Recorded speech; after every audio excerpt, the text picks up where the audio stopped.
Wag po! Tama na po pa! Masakit po! Diyos ko, Philip, tama na. Parang awa mo na. Huwag mo saktan si Justin. Parang awa mo na. Tumigil ka, Alice! Kung ayaw mong pati ikaw, masaktan ko! Pakiusap naman, huwag mong saktan ang anak natin. Ano bang kasalanan niya at sobra-sobra naman yata yung ginagawa mo? Kaya ganyan yan eh. Konsentidor ka kasi. Ayan, lumaking basagulero. Sa hanggang ngayon ba, ipipilit mo pa rin paniwalaan ko yung kasinungalingan mo, ha, Alice? Alam mo sa sarili mo, hindi ko tunay na anak yung batang yan. Buntis ka na nung ipakasal ka sa akin ng mga magulang mo. Kung hindi lang kailangan ng pamilya namin yung pera nyo, hindi sana ako nakakulong sa kasunduang to. Ano pong ibig niyo sabihin? Ma, ano pong sinasabi ni Papa? Please, Philip, huwag mo sabihin yan. Hindi, Alice. Oras na para malaman ng batang yan na isang kasinungalingan lang ang lahat ng ito. Hindi ko siya anak dahil isa siyang bastardo. Ipinaako mo lang siya sa akin. Pinikot niyo ako. Simula ngayon, Justin, wag na wag mo na akong tatawagin Papa. Naririndi ako. At mas lalong nang gagalaiti ako sa galit dahil sa ginawa niyang malandimong ina. Diyos ko, Philip. Mabibigat ang paang iniwan ng 40 anyos na si Philip ang mag-ina. Wala naman nagawa pa ang 38 anyos na si Alice nang sabihin yun ng asawa sa harap ng kanyang anak. Hindi niya akalain sa ganitong paraan maibubunyag ang kanyang nakaraan. Ma, hindi naman po totoo yung sinabi ni Papa, di ba? Di ba? Ma, please, sagutin mo ako. Sorry, anak. Patawarin mo ko. Hindi totoo yan, Ma. Bawiin mo. Pilit na inaabot ni Alice ang anak. Ngunit umiiling lang si Justin habang umaatras palayo sa kanya. Umiiyak na rin ito at ipiniksi ang braso mula sa balak na paghawak niya. Hindi, Ma. Hindi! Dali-daling tumakbo palabas ng bahay si Justin habang umiiyak. Nag-alala naman dito si Alice. Justin, anak! Saan ka pupunta? Justin! Justin! Hindi akalain ni Justin na ganito ang matutuklasan niya tungkol sa kanyang pagkatao. Tila isang panaginip yon. Isang bangungot.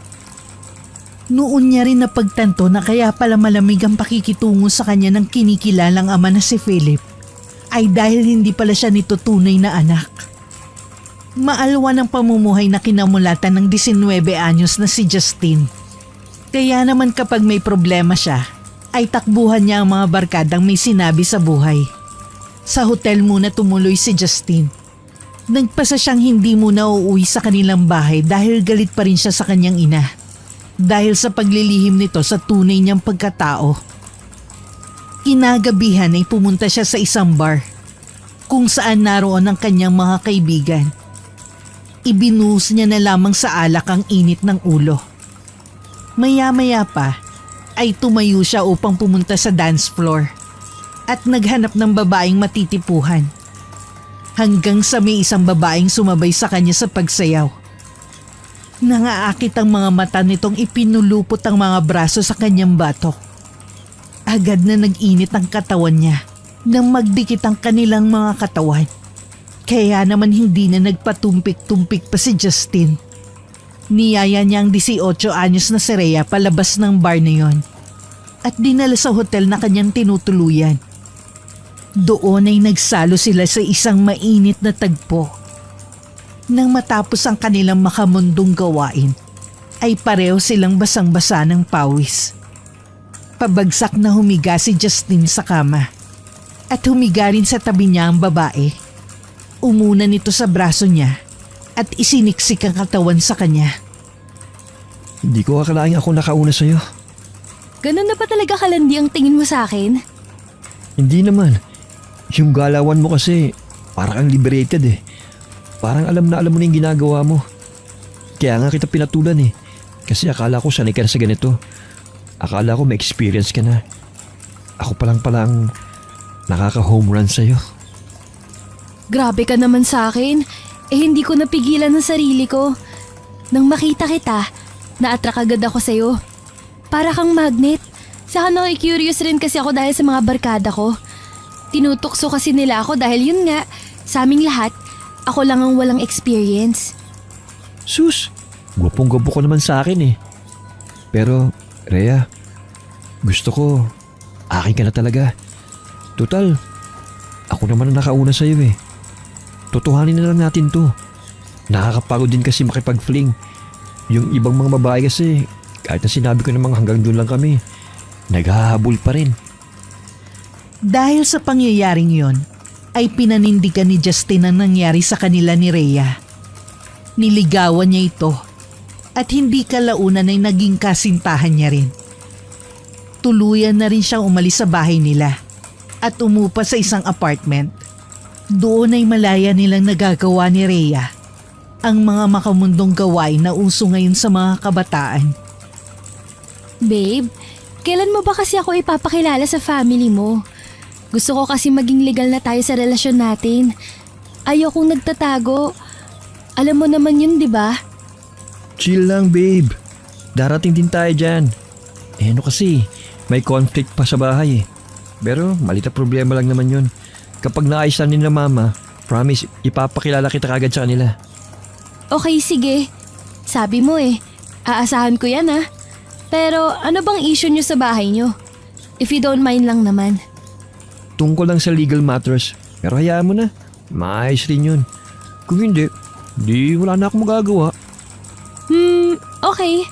Pero sana matanggap ako ng parents mo, no? Babe, kahit naman hindi ka nila tanggap wala pa rin silang magagawa.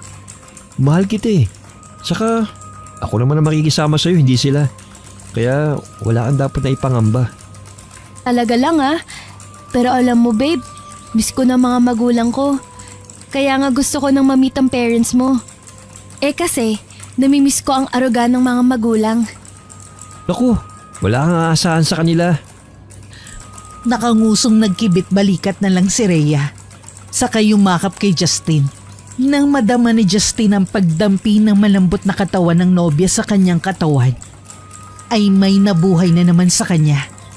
Kaya naman muli ay nagsalo sila sa isang mainit na tagpo. Tuwing magkasama sila, ay natural na ang ganong gawain sa pagitan nila. Halos doon na nga rin tumira si Rhea sa apartment niya.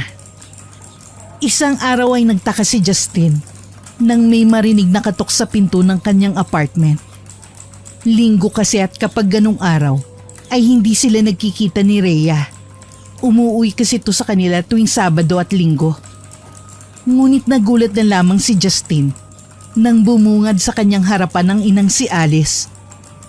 Isang malakas na sampal ang isinalubong sa kanya ng kanyang ina. Ano bang ginagawa mo sa buhay mo ha, Justin? Bakit hindi ka na pumapasok? Nag-drop out ka na raw. Anak naman, huwag mo itapon ang kinabukasan mo. Bumalik ka na sa bahay, please, anak. Bakit? Dahil ba sa ginawa nyo, akala nyo hindi masisira ang kinabukasan ko? Ma, sirang-sira na ako. Hindi ko kilala ang sarili ko. Hindi ko alam ang pinagmulan ko. Ina kita pero hindi ko man lang nakilala ang tunay kong ama. Anak, patawarin mo ko. Pero hindi mo na kailangan pang malaman kung sinong ama mo. Iniwan niya ako habang ipinagbubuntis kita. Iniwan niya na tayo, Justin. Kaya bakit mo pa siya hahanapin? Kung ganon, hayaan nyo na rin lang ako. Umalis na po kayo ma, habang may kaunti pa akong respeto sa inyo. Wala nang nagawa pa si Alice nang sabihin yun ng anak. Alam niya kasing hindi niya mapipilit ang anak na bumalik sa kanilang bahay. Bagsak ang balikat na umuwi siya sa kanilang bahay. At doon ay naabutan niya si Philip. Ilang araw din kasi itong hindi umuwi. Kaya nababahala na si Alice. San ka ba galing ha, Philip? Bakit hindi ka umuwi rito? Umamin ka nga sa akin. May ibang babae ka na bang inuuwian? Ano bang pinagsasabi mo, Alice? Saka ano bang pakialam mo, ha? Huwag ka umasta na parang may pagmamahal sa pagitan natin dalawa. Dahil pareho nating alam na pinakasal lang ako sa'yo dahil kailangan. Hindi dahil mahal natin ang isa't isa. Ang sakit mo naman magsalita, Philip. Sa tagal ng pagsasama natin, Hindi mo pa rin pala ako nagawang mahalin. Hindi talaga, Alice. Ang mga magulang lang naman natin na may gusto nito, hindi ba? Hindi mo rin naman ginusto ito. Kaya huwag ka ng ipokrita. Sabihin mo na kung anong gusto mong sabihin, Philip. Kung masaya ka na sasaktan mo ko, sige. Hahayaan kita. Pero sana huwag mong saktan ang anak ko dahil wala siyang kasalanan dito. Ewan! Bahala kayo sa buhay nyo! Narinig na lamang ni Alice ang pabagsak na pagsara ng pinto ng kwarto ni Philip. Nanlulumong napaupo na lamang siya sa sofa. Hindi niya akalaing ganito ang kahahantungan ng pagpayag niya na maikasal sa lalaking hindi niya naman talaga mahal. Ginawa lang naman kasi niya yun dahil yun ang nais ng kanyang mga magulang. Nang malaman kasi ng mga to na tinakbuhan siya ng dating nobyo nang malamang buntis siya, ay katakot-takot na sermon ang inabot niya. Muntikan pa nga siyang masaktan ng kanyang ama. Sakto naman nung mga panahong yon, ay kinailangan ng amigo ng kanyang ama ng pantubo sa lupang isinanla nito. At dahil nga malaking halaga yon, ay nagawa nitong manipulahin ng kaibigan upang mailigtas ang pangalang iniingatan ng kanyang pamilya mula sa kahihiyan. Nagawa ng kanyang ama na ipakasal siya sa anak ng kaibigan nito. Dahil sa desperado na mga magulang ni Philip, ay pumayag ang mga ito sa plano ng kanyang ama. Batid niya na ang pamilya nilang dahilan ng hinanakit at galit ni Philip sa kanya. Pero aminin man niya o hindi, nahulog na rin ang loob niya sa lalaki di kalaunan. Ngunit pilit niya itong sinupil dahil alam niyang tanging pagkamuhi lang ang nararamdaman sa kanya ni Philip. Nang mga sumunod na araw ay hindi na naman umuwi si Philip. Kaya naman napagpasyahan ni Alice na muling bisitahin ang anak na si Justin. Ngunit isang hindi kaaya-ayang sitwasyon ang dinatnan niya ron. Si Justin ang nagbukas ng pinto. Walang pang itaas na damit at tanging boxer shorts lang ang suot. Saka naman lumabas sa banyo ang isang babae. Nakatapis lang ng tuwalya at halatang bagong ligo. Justin, sino ang babaeng yan? Ma? Girlfriend ko po, si Rhea. Hi po, tita. Girlfriend? Hindi mo naman sinabi sa akin na may nobya ka na. Kailan pa?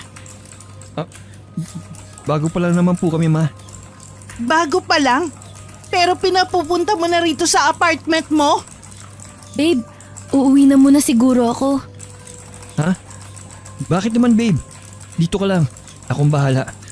Ma naman, pwede bang huwag ka mag-iskandalo rito? Nakakaya sa mga kapitbahay. Eh kayo ng babae mo, hindi ba kayo nahihiya sa mga pinagagawa nyo? Mga bata pa kayo, pero ano tong ginagawa nyo? Tumalim ang titig ni Justin sa kanyang ina.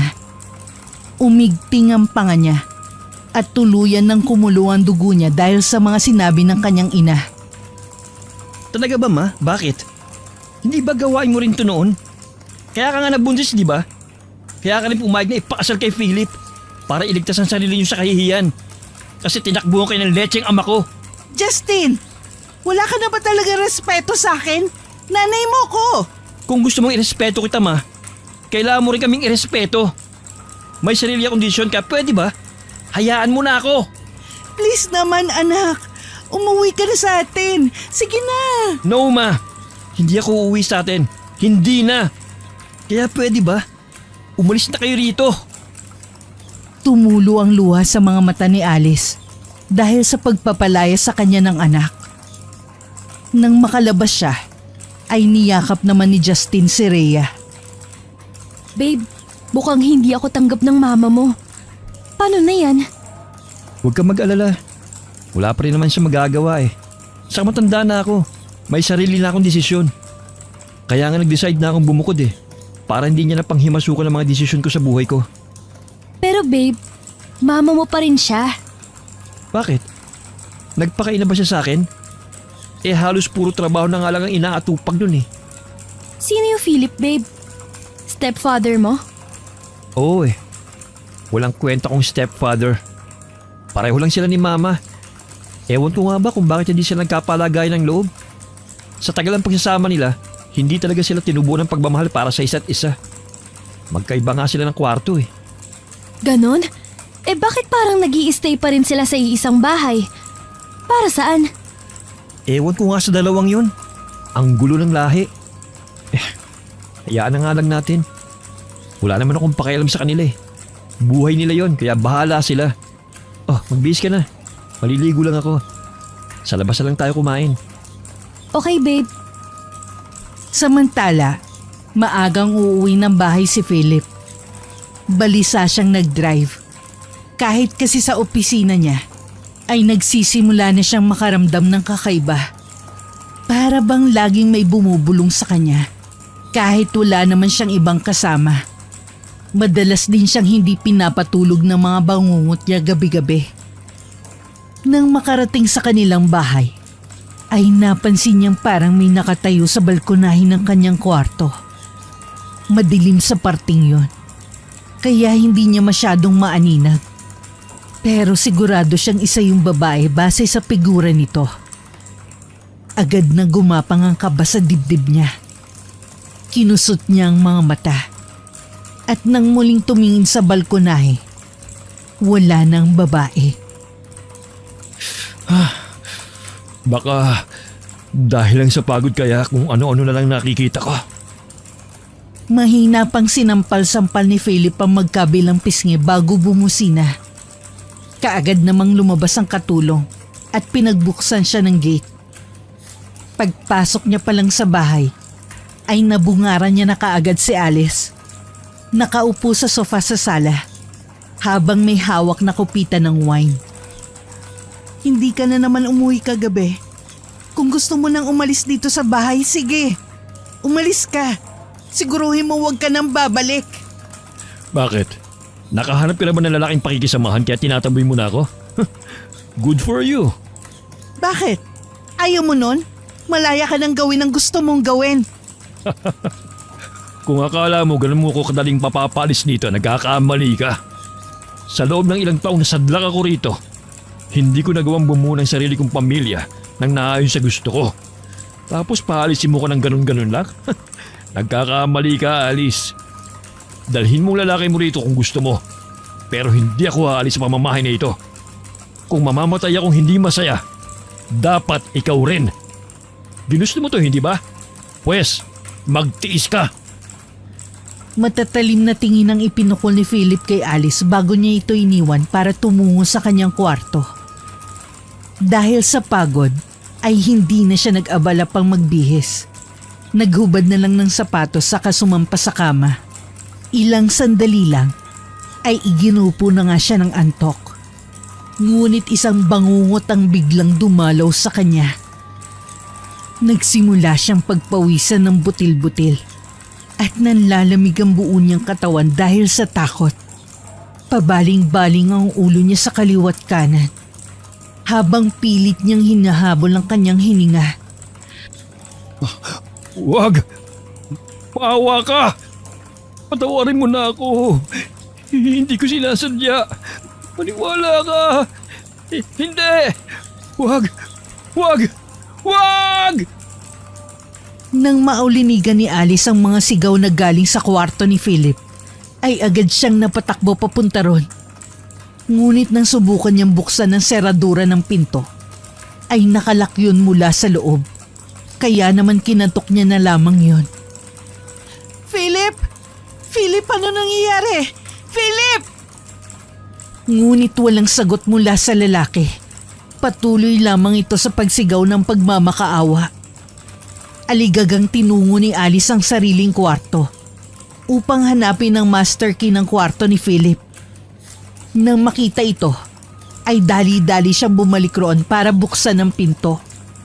Ngunit nagimbal siya sa kanyang nakita. Nakadukwang si Philip sa gilid ng kama at sumusuka ng kung ano. Nang lapitan niya ito, ay doon siya mas lalong nahintakutan nang makita ang maliliit na mga uod na gumagapang sa sahig. Philip! Ano nangyayari sa'yo? Anong kinain mo? Bakit ka nagkakaganyan? Hindi ko alam. Nanaginip lang ako ng masama kanina tapos Tapos yan na. Kailangan na natin pumunta sa ospital, Philip. Hindi na normal yung nangyayari sa'yo. Ayoko, Alice. Pagod na ako. Gusto ko na magpahinga. Pero Philip, Pwede ba, Alice? Huwag kang umastang may pakialam ka sa akin. Itigil mo na yung pagpapakita ng tao mo dahil hindi bagay sa'yo. Tila punyal na tumarak sa dibdib ni Alice ang mga salitang binitiwan ni Philip. Nais lang naman niyang tumulong. Pero iba ang pakahulugan nito sa ginagawa niya. Kaya naman hindi na lang siya kumontra pa nang makita niyang bumalik na sa pagkakahiga ang asawa at tumalikod pa sa gawin niya. Isang buntong hininga ang pinakawalan niya bago tuluyang nilisan ang kwartong yon at pumasok sa sariling kwarto. Dahil sa alak na ininom kanina, ay mabilis naman siyang naigupo ng antok. Kinabukasan ng isang malakas na sigaw ang nagpabalikwas kay Alice. Galing ulit yun sa katabing kwarto. Sa kwarto ni Philip. Kahit pa kagigising at bahagyang magulo ang buhok, ay dali-daling tinungo ni Alice ang kwarto ng asawa. Niwala pa nga siyang suot na sapin sa paa. Ngunit hindi niya yun inalintana. Pagbukas niya ng pinto, ay muling tumambad sa kanya ang kaawa-awang sitwasyon ng asawa. Nakadukwang muli ito sa gilid ng kama at nagsusuka. Malayo pa lang ay nakita niyang gumagalaw ang mga bagay na yun sa sahig. At nang lapitan niya, ay ganun na lamang ang kanyang pagkabigla. Philip, Diyos ko, mga linta. Philip, ano ba kasi nangyayari sa'yo? Bakit ganyan ang laman ng sikmura mo? Alice, hindi ko na kaya. Ang sakit ng tiyan ko. Pakiusap, tumawag ka ng ambulansya. Lupaypay ang katawang bumalik sa pagkakahiga si Philip. Subalit muli siya napadukwang sa gilid ng kama nang muli na naman siyang sumuka. Tila itim na lupa yun na may mga bulate. Nandidiri at nahihintakutang bumalik si Alice sa kanyang kwarto para kunin ang cellphone at humingi ng tulong. Ilang minuto pa ang lumipas bago dumating ang isang ambulansya. Mabilis inakay ng mga hospital personnel si Philip palabas ng bahay. Habang si Alice naman ay mabilis na nag-asikaso ng sarili at nagbihis. Sumunod siya sa ambulansya gamit ang sariling sasakyan. Kahit pa kasi wala talagang ugnayan ng dalawa, ay naaawa pa rin siya rito. Isinailalim si Philip sa ilang mga laboratory test. Ngunit laking pagtataka niya nang walang mabasang findings sa mga doktor hinggil sa karamdaman nito. Maging ang mga doktor ay nagtataka rin kung bakit naging ganun ang resulta ng pag-e-examine nila kay Philip. Nanlulumong na paupo si Alice sa upuang katabi ng higaan ni Philip. Kasalukuyang natutulog ng payapa ang lalaki. Pansin niya ang paghumpak ng mga pisngi nito. Kapansin-pansin rin ang pangingitim ng ilalim ng mga mata nito. Natila ba ilang gabi nang walang tulog. Doon niya lang mas lalong natitigan ang sitwasyon ni Philip. Nangangayayat nga ito. Hindi niya lang napansin dahil sa suot nitong damit pang opisina. At mas lalong wala naman siyang pakialam noon sa kung ano ang itsura nito. Pero alam niyang malaki ang naging pagbabago ng pisikal na anyo ng asawa. Isa pa, hindi naman palaging umuuwi si Philip. Kaya talagang hindi niya napansin ang mga pagbabagong yun. Nilukob ng awa ang puso niya para sa asawa. Hindi niya alam kung ano ba talaga ang nangyayari rito at kung bakit ganun ang laman ng sikmura nito. Habang namomroblema si Alice sa kalagayan ng asawa, ay naghahanap naman ng trabaho ang anak niyang si Justin. Malapit na kasing maubos ang ipon niya. At nahihiya naman siyang humingi ng tulong sa kanyang ina. Bumukod na siya at kailangan na niyang panindigan yun. Mukhang problemado ka, babe ah. Anong nangyari? Parang sasayad na kasi yung nguso mo sa mesa. Tapos tong kape mo, tignan mo. Lumalamig na oh. Ano kasi? Ang hirap maghanap ng trabaho. Laging requirement na dapat college graduate o di kaya may national certificate galing sa TESDA. Kapag wala ka naman ngayon, dapat at least 6 months experience naman sa trabaho. Alam nga namang sumabak ako sa construction. Hindi yun kaya ng katawan ko. Nasanay ka kasi sa pamumuhay na meron ka dati. Yung nasusunod ang gusto mo at nabibili yung mga luho mo nang walang kahirap-hirap. Hindi ko naman hiniling na may silang ng ganun eh. Pero mas lalong hindi ko hihilingin na maging mahirap, no? Huwag kang mag-alala, babe. Pasasaan ba't makakakita ka rin ng trabaho? Tara, ice cream? Libre ko. Ikaw talaga, babe. Kaya love na love kita eh. Hindi ko hihindian yan, siyempre. Libre mo eh. Pumunta nga silang dalawa sa isang convenience store na malapit lang sa apartment nila. Sakto namang may nadaanan silang isang restaurant na kabubukas lang. Babe, tingnan mo oh. Ang daming tao sa restaurant na yun. Oo nga no. Hindi ko alam na may tinayo pala rito ang bagong restaurant. Kain tayo dyan kapag nakahanap na ako ng trabaho. Ano ka ba, babe? Hindi na kailangan. Pero tignan mo, parang hiring pa yata sila ng mga waiter eh. Agad nilang nilapitan ng restaurant. At doon ay nakita nilang may nakapaskil sa glass wall nito. Babe, tingnan mo. Naghahanap nga sila ng dagdag na waiter. Balikan mo kaya bukas. Baka this time, matanggap ka na. Malay natin, di ba? Oo nga. O siya, tara na sa convenience store. Baka mamaya makalimutan mo pang ililibre mo ko ng ice cream eh. Kinabukasan ay nag-apply nga si Justin sa nadaanan nilang restaurant kagabi. At swerte naman natanggap siya ron. Hindi niya inaasahang tiyungin pala ng kabarkada niyang si Benji ang may-ari ng restaurant. Nalaman na lamang niya yon nang bumisita ron ng barkada nung araw ding yun. Naging maayos naman ang pagtatrabaho ron ni Justin. At nang sumweldo nga siya, ay dinala niya sa restaurant na yun si Rhea. Tulad ng ipinangako niya. Kaya naman tuwang-tuwa ang dalaga. Ngunit tila naagaw ng kung sino ang pansin ng dalaga. At agad na umasim ang ekspresyon ng mukha nito. Bakit babe? Pangit ba ang lasa? Papapalitan ko kung gusto mo. Hindi, babe. Masarap to. Kaso nga lang, ang sarap tusukin ng mata ng iba dyan. Ha? Yung babae, ayun oh. Workmate mo siya, di ba? Panay tingin dito eh. Nakakairita na. Ah, si Fiona. Huwag ka na magalit. Pagsasabihan ko lang mamaya. Ano, uwi na lang tayo? Parang wala ka na kasi sa mood eh. Ipabalot na lang natin ang mga to kasi sayang eh. Sa bahay lang natin kainin. Ay, mabuti pa nga. Nakakawalang gana kasi yung babaeng yun eh. Nang mga sumunod na araw, ay panay ang overtime ni Justin dahil nagkasakit ang isa nilang katrabaho. Kaya naman naisip niya na saluhin na lang ang shift nito sa restaurant. Pabor naman yun sa kanya dahil kailangan niya makaipon. Para na kasi sa kanilang dalawa ni Rhea ang kinikita niya. Saka tinutulungan niya rin ang dalaga sa pag-aaral nito. Nang mag-break time siya, ay agad niyang tinawagan ng nobya. Alam niya kasing mag-aalala ito kapag hindi siya nakauwi agad. Hello babe? Saan ka uwi ngayon? Sa apartment mo. Bakit, babe? Ah, kasi overtime ako ngayon eh. Nung nakaraang araw pa. Nagkasakit kasi yung isang katrabaho ko. Kaya sinabi ko kay boss na ako na lang magjo-duty sa shift niya. Buti nga pumayag si boss eh. Ganun ba? Pero mag-iingat ka dyan ha. Baka kasi ma-overfatigue ka na niyan sa sobrang workaholic mo. Huwag ka mag-alala babe. Para sa atin din naman to eh. O paano? Mag-iingat ka rin ha. Yung pinto siguraduhin mo nakalak bago ka matulog. Sige, bababa ka na to. I love you.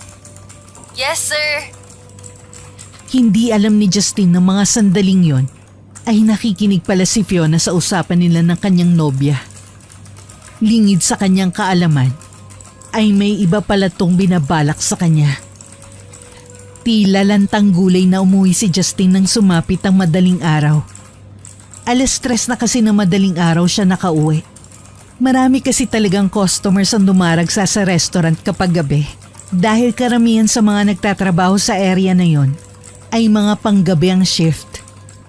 Hindi na nga siya nakapagbihis pa ng damit at naghubad na lang ng sapatos bago sumampas sa kama. Mahimbing nang natutulog si Rhea ng mga sandaling yun.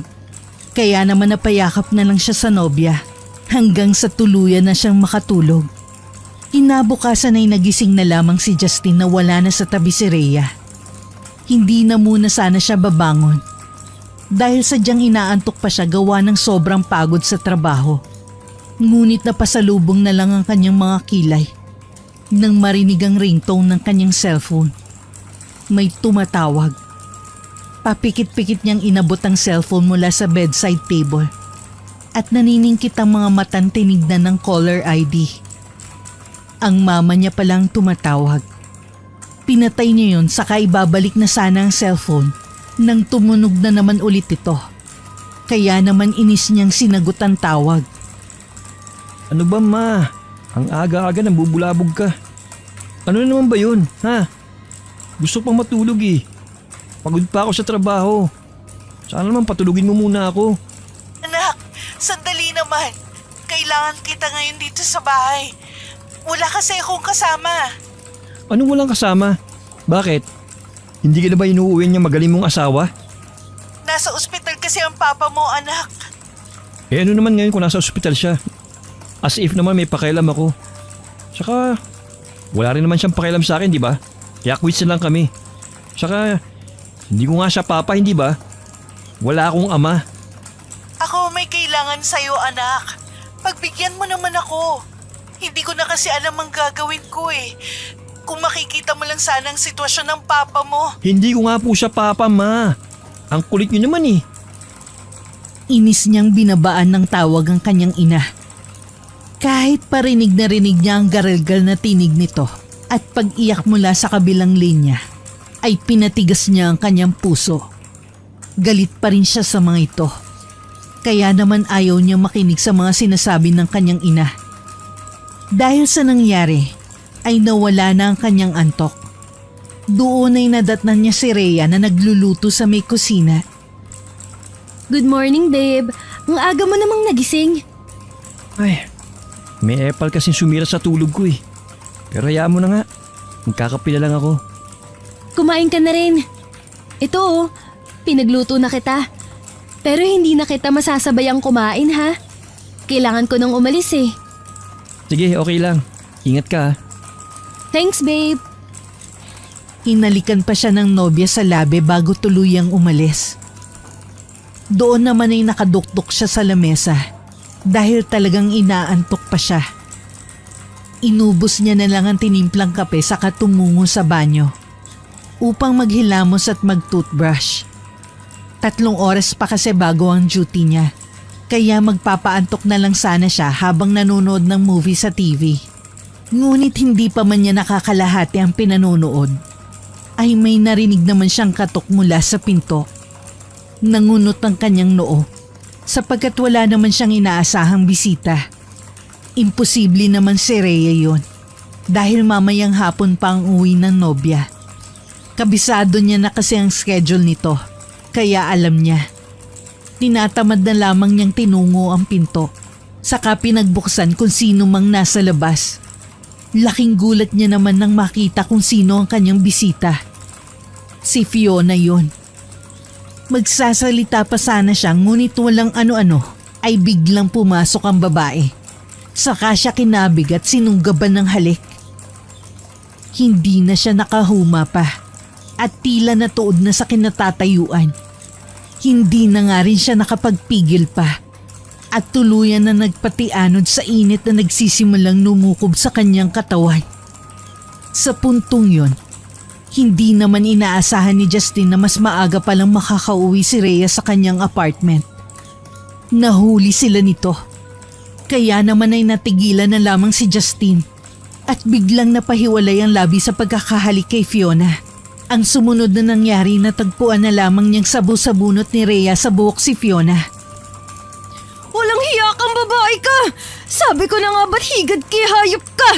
Ikaw pa talagang may lakas na loob na pumunta rito para matikman ang boyfriend ko! Ang lakas ng apog mo! Babe, teka lang. Bitiwan mo si Fiona. Huwag kang makialam dito, Justin! Isa ka pa eh! Mamaya tayo magtutuos pagkatapos ko sa bruhang to! Rian naman, bata yan eh. Punyeta! Wala akong pakialam kung bata to! Kailangan niyang maturuan ng leksyon dahil makati siya! Hoy! Ikaw na babae ka! Naririnig mo ako? Kung nangangati ang katawan mo, ipakamot mo sa cactus! Huwag sa boyfriend ko, malandi ka! Nahirapan si Justin na pigilan si Rhea sa pananakit kay Fiona. Sampal, sabunot, suntok, kahit ano'y ginagawa ni Rhea sa dalaga. Habang nakakubabaw pa rito, nakikita niya rin kung paano malagas ang ilang hibla ng buhok ni Fiona dahil sa tindi ng pananabunot ng kanyang nobya sa babae. Nang hindi na niya talaga maawat ang girlfriend, ay tumawag na siya ng security. Dalawa silang umawat sa nobya kaya naman nakatakbo pa alis si Fiona. Kahit nakatakas at nakalis na si Fiona sa kanilang apartment, ay tuloy pa rin ang pagsisigaw ni Rhea. Babe, akala ko ba nasa school ka? Bakit bigla kang umuwi? Umuwi ako kasi may nakalimutan ako. Pero hindi ko inaasahan na ganito pala ang madaratnan ko rito. Mabuti na lang pala't nakalimutan ko yung folder ko. Kung hindi ko pa malalaman na pinagtataksilan mo na pala ako. Babe naman, walang ganun. Hindi kita pinagtataksilan. Nung hindi, kitang-kita ko ngang naglalaplapan kayo. Walang iya! Diyan pa talaga sa may pintuan ha, Justin? Hindi niyo man lang nagawang pumasok? Proud na proud ba kayo at talagang ibinabalandra niyo ang ginagawa niyong kataksilan? Ang kapal naman na mukha niyo! Babe! Hindi ko akalaing gagawin mo to sa akin, Justin. Paano mo to nagagawa, ha? Alam mo, naaatim na saktan ako. Samantalang wala naman akong ginawa kundi mahalin ka. Nagsimula nang umiyak si Rhea sa harapan ni Justin. Kaya naman napayakap na lamang si Justin sa kanya. Patawarin mo ako, babe. Sorry, dahil nagpadala ako sa babaeng yun. Hindi ko naman ginusto yun eh. Nagulat na lang ako dahil bigla niya akong hinalikan pagbukas ko ng pinto. Hindi ginusto? Nagulat? Huwag mo akong daanin sa mga salita mong yan. Ganyan naman kayo eh. Hindi kayo marunong makontento. Babe naman, patawarin mo na ako. Pakiusap naman oh. Sige na, babe. Ngunit biglang tumayo si Rhea at kumawala mula sa yakap ni Justin. Marahas na pinahid ng babae ang mga luhang rumaragasa sa mga pisngi nito. Nakaluhod si Justin na niyakap ang mga binti ng nobya.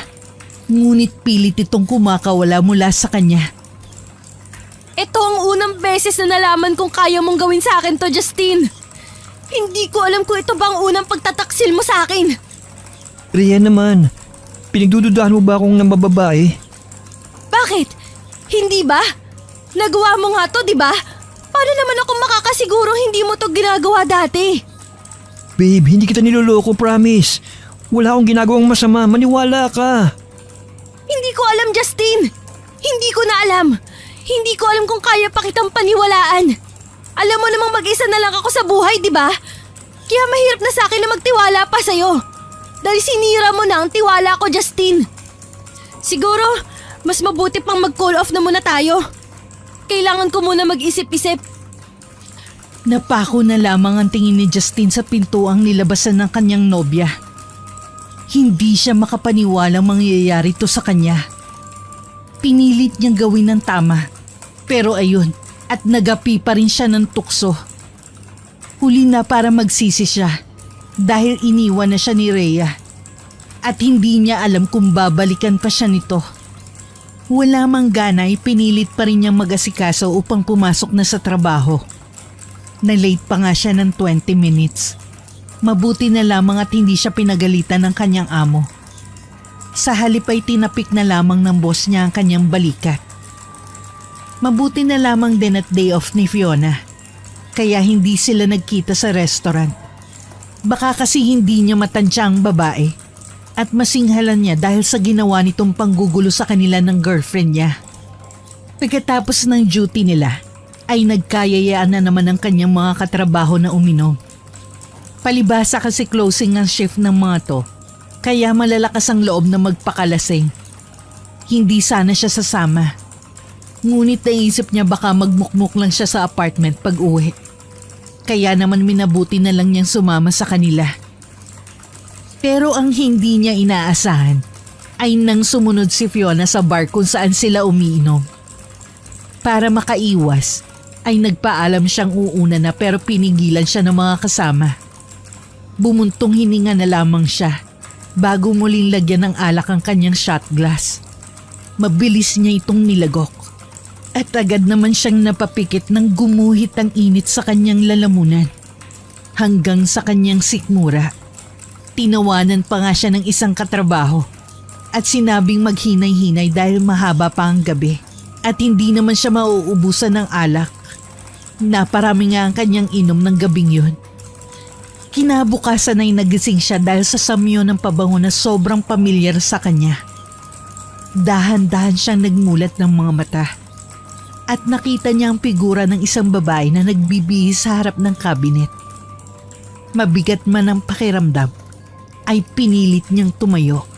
Ngunit nasapon niya na lamang ang ulo nang pumintig ito. Lecheng hangover naman to. Sakit. Sakit talaga, sakit. Sino bang nagsabing mag-inom ka? Babe? Babe, nandito ka na. Ay hindi, picture ko lang to. Ang sakit kasi talaga ng ulo ko eh. Huwag kang umarte dyan. Ginusto mo yan eh, di ba? E di magtiis ka. Babe naman eh. Timpla mo ko ng iced coffee please. Please babe. Kung ako sa'yo, bumangon ka na dyan at maligo. Lagyan mo ng yelo yung panliligo mo para mawala yung pamimintig ng ulo mo.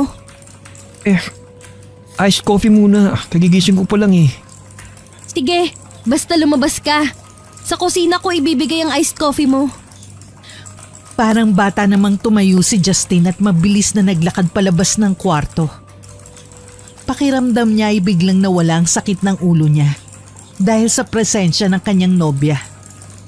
Nakaupo na siya sa harap ng mesa nang lumabas mula sa kwarto si Rhea at nakabihis na ng school uniform nito. Ipinagtimpla siya nito ng kaping hinihingi niya at ipinagluto ng almusal. Pasalamat ka, wala akong dalang kahit ano pag-alis ko kahapon. Kung nadala ko lang ang mga gamit ko, hindi na ako babalik dito. Sus! Love mo lang talaga ako kaya mo ako binalikan. Aminin mo na. Aminin mo. Uy, ngingiti na yan. Idinaan na lang sa biro ni Justin ang problema nilang dalawa ng kanyang nobya. Wala naman nagawa si Rhea at napangiti na lamang sa panunukso niya. Pasalamat ka, mas matindi pa rin ang pagmamahal ko sa'yo kaysa sa galit ko. Basta ito lang ang tatandaan mo, Justine. Huwag ko lang malaman-laman na may ginagawa ka na namang kabalbalan kasama ng babaeng yun.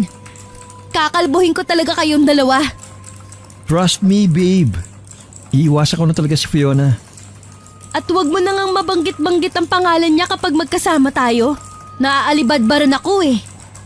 Yes, ma'am. Malawak ang ngiti na pumasok sa trabaho si Justin ng araw na yun. Pati mga katrabaho niya ay napansin rin ang kakaibang sigla at saya niya. Ikinuwento naman niya sa mga ito na nagkaayos na sila ng girlfriend niyang si Rhea. Nakita niya pang napalingon sa gawin nila si Fiona at may kakaibang ngisi na iginawad sa kanya. Hindi niya na lamang yun pinansin pa dahil ang importante sa kanya ay naayos na nila ni Rhea ang gusot sa pagitan nila. Minsan isang hapon ay isang tawag na naman ang natanggap ni Justin mula sa kanyang ina. Nasa mall sila ng kanyang nobyang si Rhea. Dahil day off niya at gusto niyang sulitin ang oras na kasama ito. Dahil panay nga ang overtime niya. Uy babe, kanina pa nagre-ring yung cellphone mo. Sino ba yan? Hayaan mo na, babe. Gusto ko mag-focus sa'yo. Kaya huwag mo na lang pansinin yan. Sagutin mo na at baka emergency. Hayaan mo na nga lang, babe.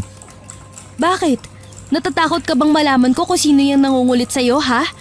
Baka babae mo na naman yan kaya ayaw mong sagutin sa harapan ko. Ay, oo na. Ito na. Sasagutin na. Dinukot niya mula sa bulsa ang cellphone at agad na iniharap kay Rhea ang screen para makita ng babae kung sino nga bang tumatawag sa kanya. Oh, ayan ah. Kitang-kita mo naman siguro na si mama lang yung tumatawag.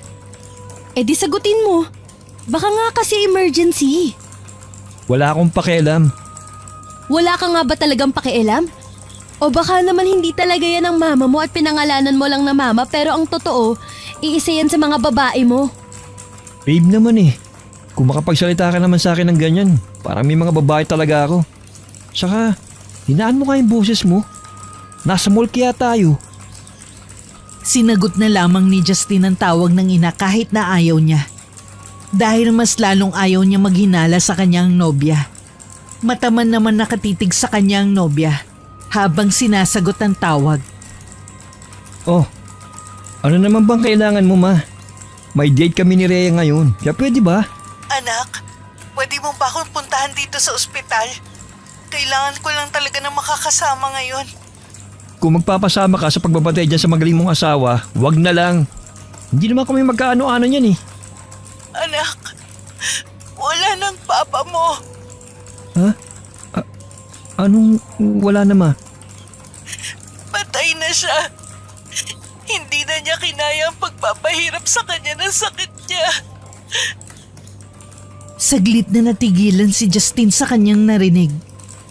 Muntikan pa nga niya mabagsak sa sahigang hawak na cellphone. Kung hindi lang yun maagap na nasalo ni Rhea. Babe, bakit ganyan ang itsura mo? Ano ba ang pinag-usapan niyo ng mama mo? Si Papa? Patay na raw si Papa. Si Philip? Oo, babe. Hindi ko akalaing ganito kabilis na mawawala ang buhay niya. Bakit? Ano bang sakit ng papa mo? Hindi ko alam eh. Hindi ko inalam dahil wala naman sana akong pakialam. Pero hindi ko inaasahang malala na pala yung lagay niya. Ganyan talaga ang buhay, Justine. Hindi natin alam kung kailan may mawawala sa atin. Kaya nga dapat nasulitin habang nasa atin pa, di ba? Tama ka, babe. Pwede mo ba akong samahan sa ospital? Kailangan kong puntahan si mama eh. Sure, babe. Okay lang. Tara! Nang malaman ni Justin kung nasang ospital ang kanyang ina, ay agad siyang pumunta roon kasama si Rhea. Agad naman siyang sinalubong ng yakap ng kanyang ina nang makita siya nito. Umiyak ito sa kanyang mga bisig at hinayaan na lamang niya ang ina na ilabas ang kalungkutan sa pagpanaw ng asawa. Akala ko ba hindi mo minahal si Papa, ma? Bakit ka nasasaktan ng ganyan? Anak, kahit hindi naman naging maganda ang pagsasama namin ni Philip, asawa ko pa rin siya. Kahit pa sinabing kasal lang kami sa papel, nasanay na ako sa presensya niya. Ngayong wala na ang papa mo. Wala na akong makakasama sa bahay. Pwede bang bumalik ka na ron, anak? Paano po si Rhea, ma? Saka may trabaho po ako. Mas malapit po ang apartment ko sa restaurant na pinagtatrabahuan ko. May sasakyan naman, anak. Pwedeng-pwede mo yung gamitin. Teka, ma. Ano po bang kinamatay ni Papa? Ganun ba talaga kalala ang sakit niya? Hindi matukoy ng mga doktor kung ano talagang sakit niya, anak. Sumusuka siya ng mga insekto na may kasamang burak. Nananaginip rin siya ng gising. Minsan nagsisigaw na lang siya dahil may nakikita siyang hindi ko naman nakikita. Ano naman kaya yun, ma? Tsaka parang imposible naman yun. Saan ang galing yung mga insektong sinusuka niya? Hindi naman kaya ng mga insekto mabuhay sa tiyan natin eh. Yun nga rin ang ipinagtataka ko eh. Pero may nakapagsabi sa akin na sana ipinatingin ko nilang si Philip sa isang albularyo. Ang kaso ayaw ng papa mo. Hindi ko naman siya mapilit. Hanggang sa dumating na nga ang araw na to. Hinagod na lamang ni Justin ang likod ng ina nang magsimula na naman tong umiyak. Ramdam niya ang sakit at hinagpis ng ina. Lalo pat ito ang nakasama ng kanyang kinagis ng ama habang naghihirap ito. Sinamahan niya ang ina sa pagproseso ng libing ni Philip. Kahit ang mga magulang nito ay hindi makapaniwalang hanggang doon na lang ang buhay ng kanilang anak. Hindi matanggap ng dalawang matanda na nauna pang mamatay ang kanilang uniko iho kesa sa kanila. Maging ang kanyang lolo at lola ay naaawa sa kanyang ina dahil maaga itong nabiyuda. Ngunit talaga namang wala makakapagsabi ng buhay ng isang tao. Itinatak na lang niya sa isip niya na lahat sila ay darating din sa puntong yon. Nang matapos ng libing, ay umuwi muna si Justin sa kanilang bahay para samahan ng ina. Alam niyang nagluluksa pa ito sa pagkamatay ni Philip. Pinayagan naman siya ni Rhea at ito na munang tumao sa kanilang apartment. Isang linggo rin si Justin sa bahay niyon at minsan ay sinasama niya si Rhea para naman may kausap din ng kanyang ina. Tanggap na kasi ni Alice si Rhea dahil batid ditong wala naman itong magagawa kung paghihiwalayin pa silang dalawa ng nobya. O anak, papasok ka na ba sa trabaho? Opo, ma. O ito, dalhin mo to para sa lunch mo mamaya. Ma naman eh. Restaurant po yung pinagtatrabuhan ko. Maraming pagkain dun. Kaya hindi mo na ako kailang pabaunan. Para naman akong bata na papasok sa school eh. Oo nga pala, namiss lang talaga kita anak. Sayang naman tong mga niluto ko. Paborito mo pa naman ito. Ay, si mama talaga oh. Kinukonsensya pa ako eh. O sige, akin na po yan. Dadaling ko na lang. Sayang nga naman yan. Kitang-kita ni Justin ang tuwa sa mukha ng ina nang ibigay nito sa kanyang paper bag na may lamang baunan. Kaya naman napangiti na lang din siya. Sa ganitong paraan man lang ay magawa niyang pasayahin ang ina. Isang gabi ay nagyaya na naman ang mga katrabaho ni Justin na mag-inuman sa isang bagong bukas na bar. Katulad ng dati, sumama na naman si Fiona. Siya na lang ang umiiwas sa dalaga. Kahit pa ilang beses itong nagbalak na lumapit sa kanya. Nang makaramdam ng tawag na kalikasan, ay nagpaalam siya sa mga katrabaho na magbabanyo lang sandali. Hindi niya inaasang sa paglabas niya sa men's room ay naroon si Fiona at nakaabang sa kanya. Hindi na sana niya ito papansinin. Ngunit bigla siya nitong hinawakan sa braso. Paglingon niya ay sinalubong siya ng halik ng dalaga. Ilang segundo rin ang tinagal nun bago siya nahimasmasan. At hindi sinasadyang naitulak ang dalaga. Tumiim ang kanyang mga bagang at pinukulan ito ng matalim na titig bago iniwan. Nagpaalam na lamang siya sa mga katrabahong mauuna ng umuwi dahil wala na siya sa mood. Lingid sa kanyang kaalaman ay isang matinding problema ang kanyang kakaharapin sa pag-uwi niya. Saan ka galing anak? Kanina pa ang out mo, di ba? Sorry ma. Nagkayayaan yung mga katrabaho kong uminom eh. Pero konti lang naman yung ininom ko. Nauna na nga ako sa kanilang umuwi eh. Teka, bakit ganyan ang itsura nyo? Si Rhea kasi. Dumating siya kanina rito na umiiyak. Nag-away ba kayo?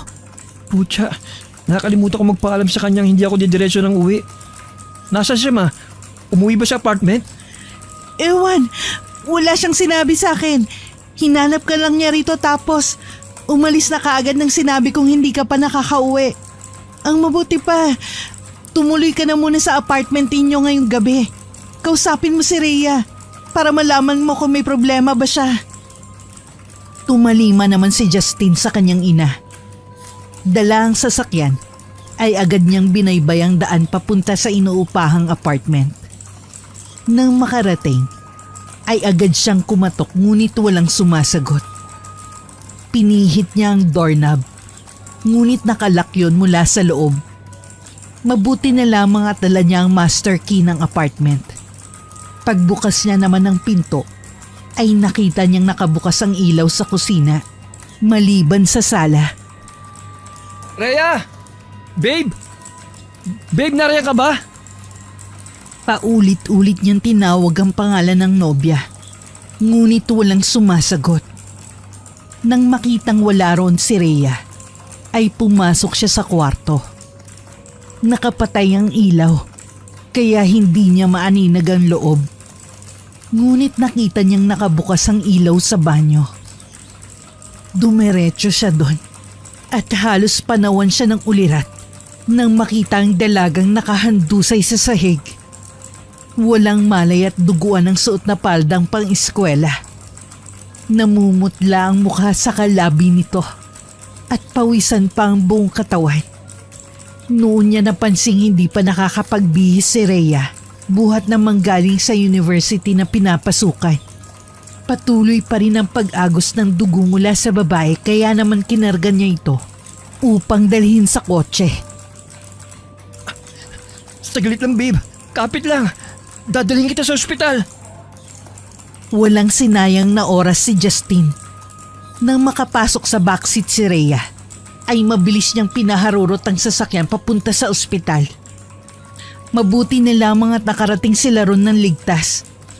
Kahit pa halos paliparin na niya ang sasakyan sa bilis ng kanyang pagpapatakbo. Agad siyang nagpatulong sa mga hospital personnel at inasikaso naman agad sila ng mga ito. Nang maipasok na si Rhea sa emergency room, ay saka naman niya tinawagan ng kanyang ina. Ilang sandali pa ay dumating na rin ito at niyakap siya. Ano ba nangyari kay Rhea, anak? Hindi ko po alam, May. Pagdating ko sa apartment, nakita ko lang siya nakabulagtas sa sahig ng banyo tapos duguan. Hindi ko alam kung anong ginawa niya sa sarili niya, Ma. Natatakot ako. Baka kung anong mangyari sa kanya, Ma. Naihilamos na lamang ni Justin ang dalawang palad sa kanyang muka habang pilit na pinatatatag ang sarili. Saka naman lumabas ang doktor na sumuri kay Rhea. Doon nila napag-alamang dinugo si Rhea dahil sa sobrang stress. Isang buwang buntis pala ang nobya. Ngunit sa kasamaang palad ay nakuna nito. Napasuntok na lamang si Justin sa pader dahil sa labis na paghihinagpis. Hindi niya alam na buntis na pala ang nobya niya. Ang masaklap pa ay hindi niya pa malalaman kung hindi nangyari to sa dalaga. Walang nagawa ang kanyang ina kundi pakalmahin siya dahil pinagtitinginan na sila ng ibang mga tao. Napadaos-dos na lamang ang binata saka mahinang humagulgol dahil sa mga nalaman. Hindi ko mapapatawad ang sarili ko, Ma. Hindi. Habang buhay kong dadali ng sakit na ito sa dibdib ko. Dahil hindi ko man lang nagawang alagaan ang mag-ina ko. Tahan na, anak. Hindi mo ginusto ang nangyari. Walang may gusto makunan si Rhea. Naging mabuti kang boyfriend kay Rhea at alam ko yun. Kahit na, Ma. Hindi ko man lang naitanong kay Rhea kung may dinaramdam ba siya o kung may problema siya. Masyado akong nakafocus lang sa trabaho kaya kahit mga sintomas sa pagbubuntis niya, hindi ko man lang nahalata. Napabuntong hininga na lamang ang ginang. Saka muling niyakap ang anak. Sa mga sandaling yun, alam niyang walang ibang salita ang makakapagpagaan sa loob nito. Umaga na nang magising si Rhea. Nailipat na rin ito sa isang private room. Nang maramdaman ang paggalaw ng dalaga, ay saka lang rin nagising si Justin. Babe, gising ka na. Anong nararamdaman mo? May masakit ba sa'yo? Nagugutom ka ba? Nauuhaw? Sa kabila ng maraming tanong na yun ng binata, ay isang tanong rin mula sa kanyang nobya ang nakapagpatigil sa kanya. Ang baby ko! Anong nangyari sa baby ko? Nanlulumo namang napatitig sa dalaga si Justin. At hindi na nga niya napigil ang mga emosyong rumaragasa sa kanyang dibdib. Sorry, babe. Sorry. Anong ibig mong sabihin, Justin, ha? Sumagot ka! Ngunit tanging paghikbi lang ang naisagot ni Justin. Doon na nagsisigaw si Rhea at pilit na tinatanggal ang swerong nakakabit sa kamay niya. Nasa ganun silang sitwasyon nang dumating si Alice. Anak, ano nangyayari? Rhea, huwag mong tanggalin yan, iha. Pakiusap kumalma ka, iha. Nagulantang na lamang si Alice nang biglang sampalin ni Rhea si Justin. Sunod-sunod na sampal ang pinakawalan ng dalaga. At wala itong pakialam kung saan man tamaan ng binata. Mga hayop kayo! Mga manloloko! Minahal kita pero ito ang igaganti mo sa akin! Wala kang puso! Iha, ano bang pinagsasabi mo? Sinong manloloko? Iha, kumalma ka at pag-usapan natin to ng maayos. Huwag kang makialam dito kung ayaw mo pati ikaw madamay. Hindi mo ba alam kung anong ginawa nitong magaling mong anak, ha? Niloko niya ako! Niloko niya ako, Tita Alice! Babe, tama na. Please. Pakinggan mo muna ako. Pag-usapan natin to. Hindi ko alam ang mga binibintang mo sa akin. Babe, hindi kita niloloko. Hindi! Akin ang cellphone mo! Ibigay mo sa akin para naman mapatunayan ko kung gaano kayo kahayop! Nagtataka man ay dinukot na lamang ni Justin ang cellphone sa kanyang bulsa at ibinigay sa dalaga. Inilag in ng nobya ang sariling social media account nito, saka binuksan ng messenger. Nang mahanap ang pakay, ay agad nitong iniharap sa boyfriend ang screen ng cellphone. Nasapo na lamang ni Justin ang noo nang tumambad sa kanyang harapan ang isang video na kuha sa isang bar.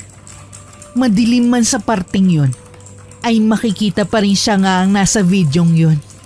Siya kasama si Fiona at naghahalikan. Napamura na lang siya nang maalala ang gabing yun, kung saan sinalubong siya ni Fiona ng isang mapusok na halik sa labi. Naputol ang video at hindi na nakunan kung paano niya itinulak si Fiona. Ang babae mo mismo nagpadala ng video na yan sa akin, Justin! Ngayon, sabihin mong nagkakamali ako. Pareho nating napanood ang ebidensya kaya wala ka nang malulusutan pa.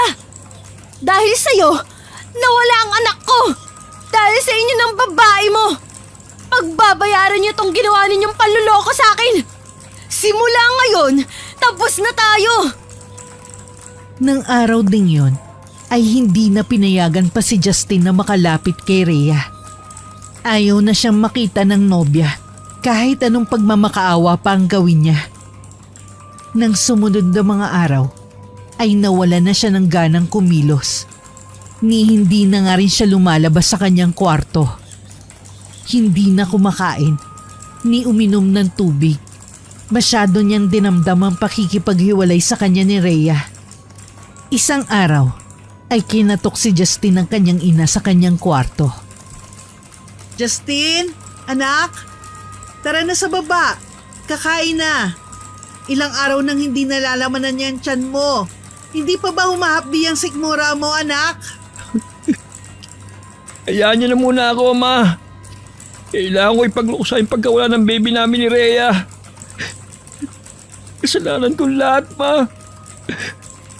Kasalanan ko kung bakit pati si Rhea nawala sa akin. Anak naman, lumabas ka nga muna riyan. Pag-usapan natin to. Hindi makakabuti kung magmumukmuk ka lang dyan sa silid mo kaya pakiusap. Halika na. Tanging paghikbi lang ni Justin ang naririnig ng kanyang ina sa kwarto. Ngunit ilang sandali lang, ang mga hikbing yon ay napalitan ng mga sigaw na para bang nasasaktan at nahihintakutan. Ah! Lumayo kayo! Lumayo kayo sa akin! Ah! Justin, anak! Ano nangyayari sa'yo? Justin, buksan mo tong pinto! Ma! Tumawag ka ng tulong, Ma! Napakaraming ahas dito sa kwarto ko! Umakit na sila sa kama ko, Ma! Tulungan mo ako! Patuloy lang sa pagsigaw si Justin, habang ang kanyang ina naman ay nababahala na. Sunod-sunod ang ginagawang pagkatok nito sa pinto ng kanyang kwarto. Ngunit hindi niya yun mabuksan dahil sa labis na takot. Hindi malaman ni Alice kung saan nanggaling ang mga ahas na nasa kwarto ng anak. Tila imposible naman kasi yun dahil sarado ang kwarto ng binata at walang papasukan ng mga ahas. Isa pa, ngayon lang nangyari ang ganung bagay sa pamamahay nila. Kinuha na lamang niya ang duplicate key sa pinto ng kwarto ng anak at kaagad na binuksan yun. Tumambad sa kanyang madilim na kwarto ng anak. Mas naging klaro ang mga sigaw nito at halatang takot na takot. Kinapa niya ang switch ng ilaw na nasa dingding at saka yun pinindot. Nang bumaha ang liwanag sa buong kwarto, ay nagtaka siya dahil wala namang mga ahas gaya ng sinasabi ng kanyang anak. Subalit nang makita niya ang mukha ng binata na namumutla sa takot, ay mas lalo siyang nabahala. Agad niya itong dinaluhan sa pinakalma. Anak, wala namang mga ahas dito. Nasaan na yung sinasabi mong mga ahas? Hindi mo ba sila nakikita, ma? Nandyan sila sa site, ma. Napakarami nila, ma. Natatakot ako. Tutuklawin nila ako. Diyos ko anak, ano ba nangyayari sa'yo? Alika, magbihis ka. Kailangan natin pumunta sa doktor. Baka kung ano yung mga nararamdaman mo. Ayoko, ma. Hindi ako aalis dito. Tutuklawin ako ng mga ahas. Dito lang ako sa kama. Tuluyan na nga napaiyak si Alice sa isiping baka nasisiraan na ng bait ang kanyang anak dahil sa labis na pagdadalamhati. Sinamahan niya na lang ang anak hanggang sa makatulog ito dahil sa pagod sa kakasigaw at kakaiyak. Napagpasyahan naman niyang tawagan na lamang ang doktor upang ito na lang ang pumunta sa kanila. Kailangan na kasing masuri si Justin dahil hindi na talaga normal ang mga kinikilos nito. Ngunit kinagabihan, habang tahimik na ang gabi at tulog na ang lahat, ay naalimpungatan siya dahil sa malakas na pagsigaw. Nang pakinggan niya ang pinagmumulan nun, ay agad siyang napatayo. Dumiretso sa kwarto ng anak at doon ay tumambad sa harapan niya ang isang pamilyar na pangyayari. Pangyayaring naging laman ng kanyang bangungot sa nagdaang mga gabi pagkatapos mamatay ng kanyang asawang si Philip. Nakadukwang si Justin sa gilid ng kama nito habang sumusuka ng maitim at mabahong likido na may kasamang mga buhay na bulate. Napatakip na lamang si Alice ng kanyang bibig dahil sa nasaksihan. Diyos ko, Justin, ano nangyayari sa'yo? Ma, hindi ko na po kaya. Ang sakit na ng tiyan ko, ma. Sobrang sakit na parang puputok. Ma, tulungan niyo po ako. Oo anak, sandali. Tatawagin ko si Cadolfo. Hindi na doktor ang kailangan natin ngayon, anak, kundi albularyo. Agad ngang tinawagan ni Alice ang albularyong ipinakilala sa kanya ng isang kaibigan. Buong akala niya ay hindi niya nakakailanganin pa ang tulong na matanda. Subalit heto at hindi siya magkanda-ugaga sa paghihintay. Halos 1 oras din ang lumipas bago niya marinig ang tunog ng doorbell. Mabilis niyang tinungo ang pinto at pinagbuksan ng matanda. Magandang gabi ho, Cadolfo. Magandang gabi rin, iha. Nasaan ba ang anak mo? Dalhin mo na ako sa kanya at matignan ko ang sitwasyon niya. Sige ho, tuloy ho kayo. Habang naglalakad papunta sa kwarto ng binata, ay sinasabi niya sa matandang albularyo ang mga nangyari kanina. Napatangu-tangu naman ng matanda habang nakikinig. Nang makarating sa tapat ng kwarto ni Justin, ay agad itong napahinto saka bumaling sa kanya. Mabigat ang negatibong enerhiya sa lugar na ito. Dito mismo sa kwartong ito. Hindi ko pa man siya nakikita. Hinuha na ako kung anong nangyayari sa anak mo. Ho? Base sa mga kinuwento mo at sa negatibong enerhiyang nararamdaman ko sa kwartong ito, kumpirmado. Binabarang ang anak mo, Alice. Barang ho? Pero sino naman kaya ang gagawa nito sa kanya, Cadolfo? Isang taong may matinding galit at hinanakit sa kanya. Napamulagat si Alice. Isang tao lang kasi ang natitiyak niyang may galit sa anak niya. Ngunit parang ayaw niyang maniwala na makakaya nitong gawin yun. Hindi. Imposible ho yun. Hindi magagawa ni Rhea ang bagay na to. Kilala ko ho siya. Mabait siyang bata. Kahit gaano pa kabait ang isang tao, kapag nasaid at napalitan ng galit at puot ang pagmamahal na nasa puso nito, makakaya nitong gawin ang kahit na anong kanyang naisin. Nang pumasok sila sa kwarto ni Justin, ay mas lalong tumindi ang bigat na nararamdaman ng matanda. Para bang may nakamasid sa kanila, kahit pa sila lang naman ang tao roon. Sabay pang nagulat ang dalawa nang biglang bumangon si Justin at muling dumukwang. Sumuka siyang ng napakaraming itim na likido na may kasamang maliliit na ahas. Nanlulupaypay na ang binata, ngunit wala itong magawa. Dahil talagang napakaraming nais kumawala mula sa kanyang sikmura. Diyos ko, Ka Adolfo, tulungan mong anak ko. Parang awa mo na, Ka Adolfo. Huminahon ka, Iha. Ako na ang bahala. Nang matapos si Justin sa pagsusuka, ay muli itong humiga sa kama. Latang-lata ito at halos hindi na maimulat ang mga mata. Naliligo na rin ito sa pawis. Ay nako, halatang labis ang paghihirap ng batang ito. Namimintig ang mga ugat sa kanyang sentido at leeg. Lubog na rin ang mga mata at nangingitim pa ang ilalim ng mga ito. Napaiyak na lamang si Alice dahil sa panlulumo sa sitwasyon ng anak.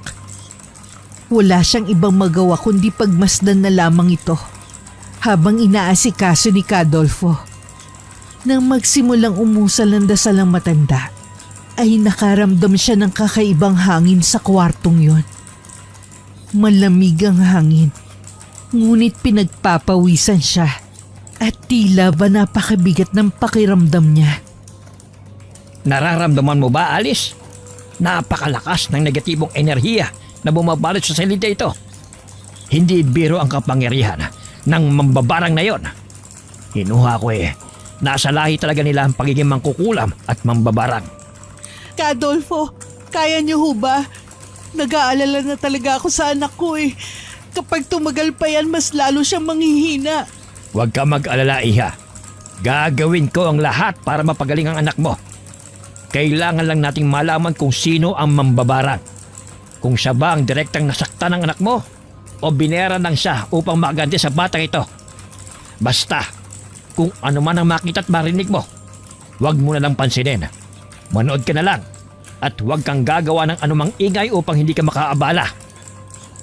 Naghanda ang albularyo ng mga pangontra sa tabi ng binata. Kailangan kasi nitong gamitin ang katawan ni Justin upang makausap ang mambabarang.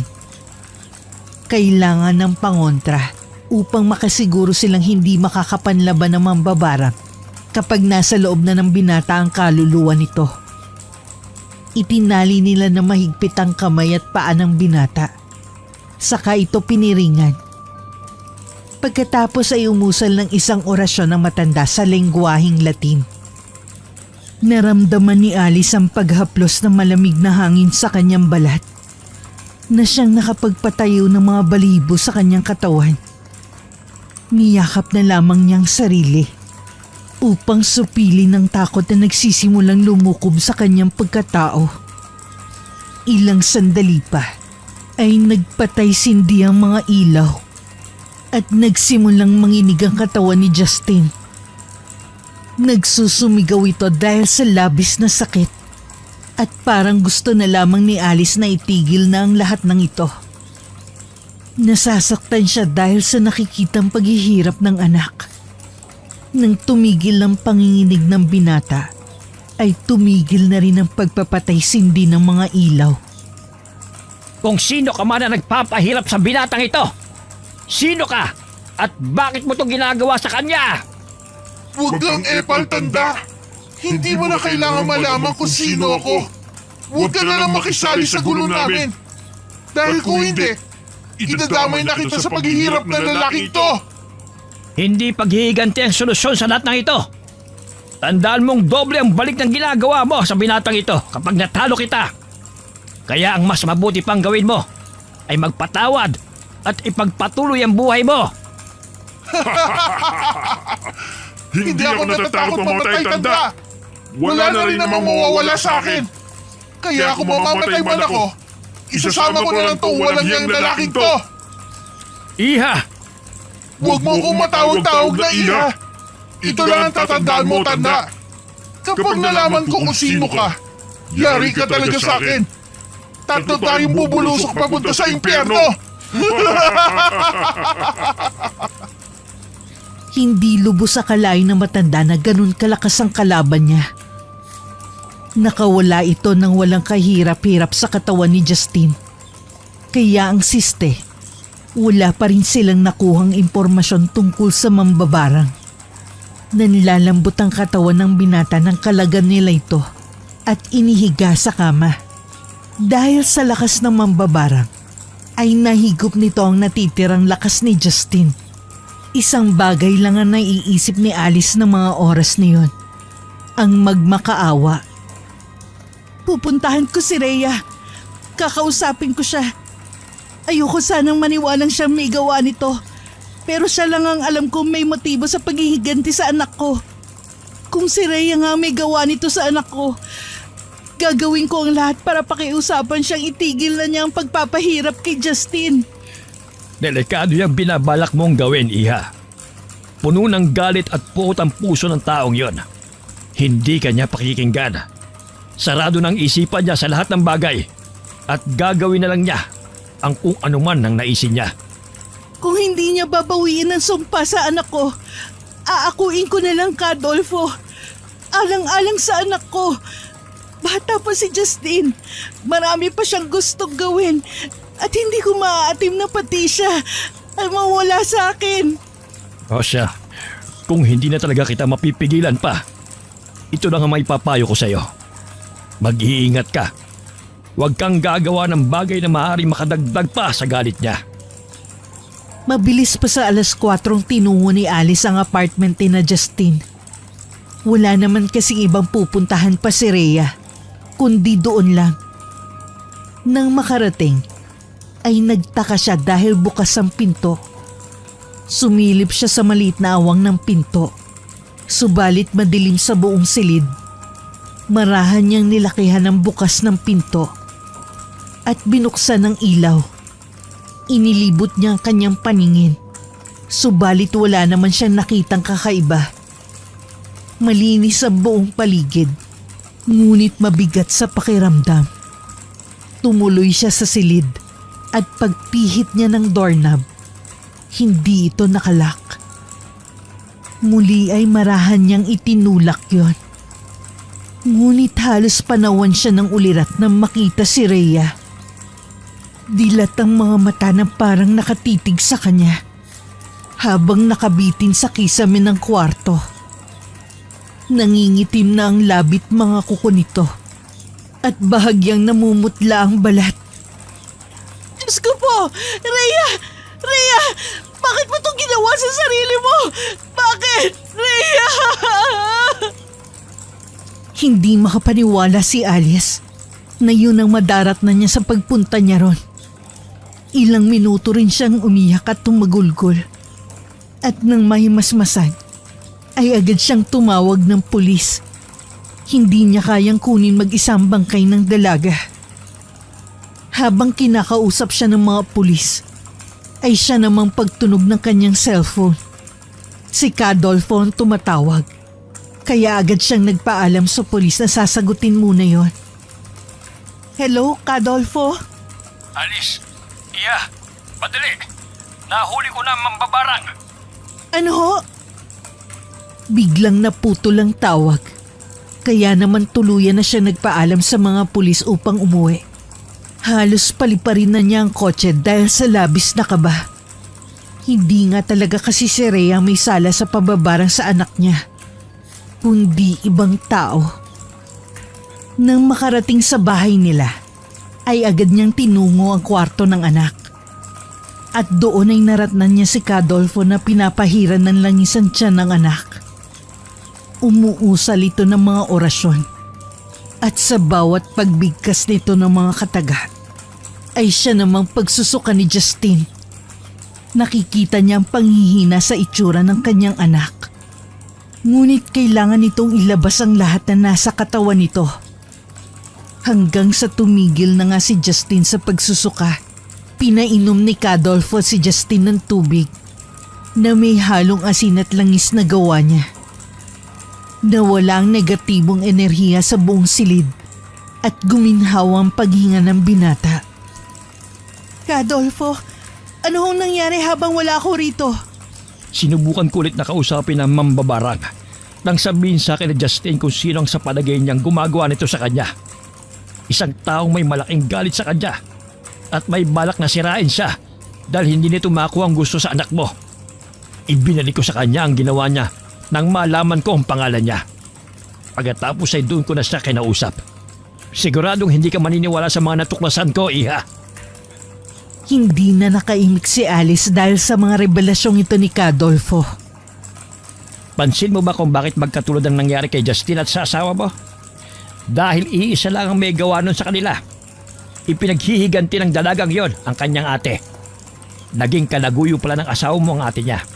At nakipaghiwalay si Philip nang malamang buntis na ito. Ang masaklap, nagpakamatay ang ate niya kaya naiwan na lang siyang mag-isa. Uli lang lubos na pala ang dalagang yon at sila mag-ate na lang ang magkasama sa buhay. Kaya nagawa niyang barangin ang asawa mo. Tinarget naman niya si Justin nang malaman niyang may kaugnayan ng anak mo kay Philip. Alam mo ba kung bakit pinagpatuloy niya ang paghihiganti kay Justin? Dahil nalaman niyang anak mo siya. Ang totoo, hindi na kay Justin siya naghihiganti, kundi mas dahil sa'yo. Ho? Anong ibig niyong sabihin? Ikaw talaga ang gustong gantihan ng babaeng yon. Naniniwala siya kung hindi dahil sa'yo. Buhay pa sana ang ate niya at magkapiling pa sana ito at ang asawa mo. Yun nga lang, dahil sa paghihiganti niyang ito, marami ang nadamay. Diyos ko, paano ko to sasabihin kay Justin pag-gising niya? Adolfo, nagpatiwakal ho pala si Rhea. Huli na nang makarating ako ron. Patay na siya. Muling humagulgol si Alice dahil sa mga nangyayari sa pamilya niya. Hindi niya akalaing mangyayari ito sa kanila. Ang sira nilang pamilya ay mas lalo pang nasira dahil lang sa isang pagkakamali. Nalaman ni Alice na si Fiona nga mambabarang. Ang babaeng kahalikan ni Justin sa video na pinakita ni Rhea sa kanila. Nang sumunod na araw ay pinuntahan niya ang restaurant kung saan ito nagtatrabaho. Subalit muli lamang siya nagimbal nang malaman mula sa isang waiter na patay na si Fiona. Ayon dito, namatay yon dahil sa pagsusuka ng napakaraming itim na likido na may kasamang maliliit na ahas at sandamakmak na buhay na bulate. Lumobo rin ang tiyan nito. At nang dadalhin na sana ito sa ospital, ay bigla na lang yung pumutok. Dahilan upang tuluyan na malagutan ng hininga ang dalaga. Tunay nga ang paghihigante ay hindi kailanman magre-resulta ng mabuti. Ang isang pagkakamali ay hindi na dapat tumbasan ng isa pang pagkakamali. At ang kasamaan ay hindi kailanman magwawagi. Wakas.